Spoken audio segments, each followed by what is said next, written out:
wanawake wamekuwa wakikabiliwa na changamoto ya kutofahamu sheria na haki za mfao wa sheria, kumiliki mali, sheria, mirathi, sheria ya ndoa, hivyo kujikuta katika wakati mgumu pindi wanapokutana na changamoto zinazolenga maeneo hayo.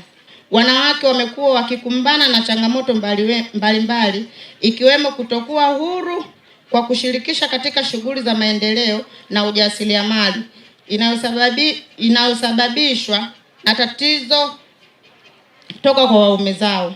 Pia kutofanya shughuli zilizokusudiwa pindi wanapopewa mikopo inayotokana na 10% ya mapato ya ndani ya halmashauri na kushindwa kufikia malengo yaliyokusudiwa.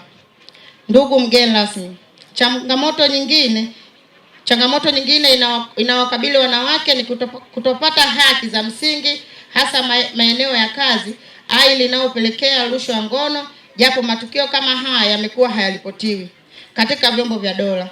Sambamba na hilo, waajiri wamekuwa wakiwanyima muda wa kunyonyesha watoto wao wakati wa muda wa kazi baada ya kumaliza muda wa uzazi, yani maternity leave. Kwa risala ambayo imesomwa hapa kwa niaba ya wanawake wote, nataka niwahakikishie kwamba yale yaliyo mapendekezo ya wanawake kwa mujibu wa risala hiyo tumeyapokea na tutayafanyia kazi, ikiwemo masuala ya utoaji elimu ya mirathi, elimu ya ndoa, masuala ya ardhi, lakini pia masuala ya kuwa na kongani za viwanda kwa ajili ya kuwasaidia wanawake.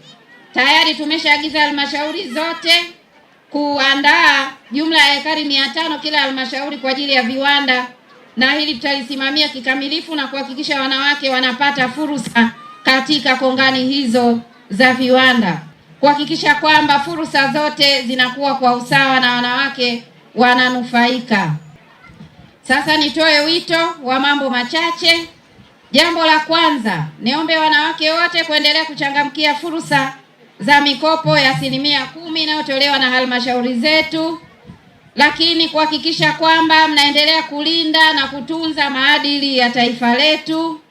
Msisahau malezi ya watoto. Mwenyezi Mungu ametuumba sisi kwa ajili ya kufanya kazi hiyo.